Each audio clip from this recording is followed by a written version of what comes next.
What happens when a society loses faith in freedom? Welcome to Class Bites.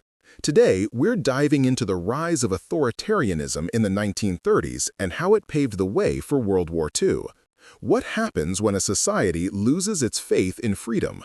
During the worldwide economic crisis of the Great Depression in the 1930s, this question found a devastating answer, as countless people, disillusioned with liberal democracy, turned toward the promises of authoritarian regimes.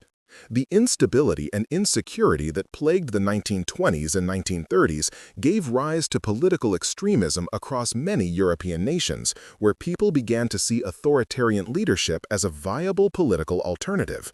Decades before the first shot of a new global conflict was fired, trust in democracy had already begun to fail, setting a perilous stage for authoritarian and fascist leaders to exploit the faults in the system and gain immense popularity. This growing disillusionment with democratic systems, born from their failure to address the severe social and economic challenges of the interwar period, fueled a desire for strong, decisive leadership. From the ashes of the First World War, the ideologies of Fascism and Nazism emerged, exploiting nationalism and fear to seize power.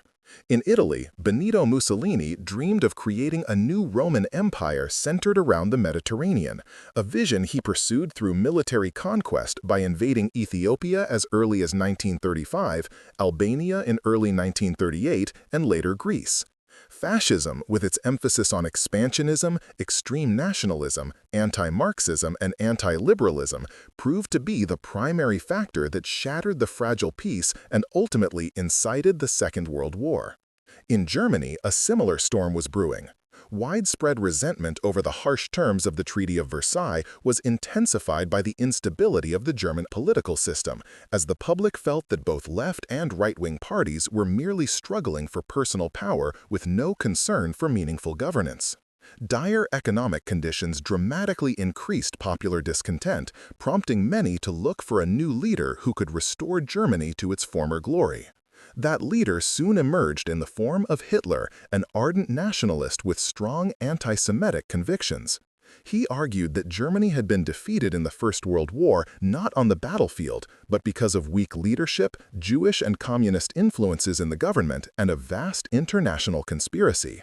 Exploiting the popular belief that Germany had been humiliated, he promised economic recovery, a national revival, and a return to international prominence through a revision of the hated treaty.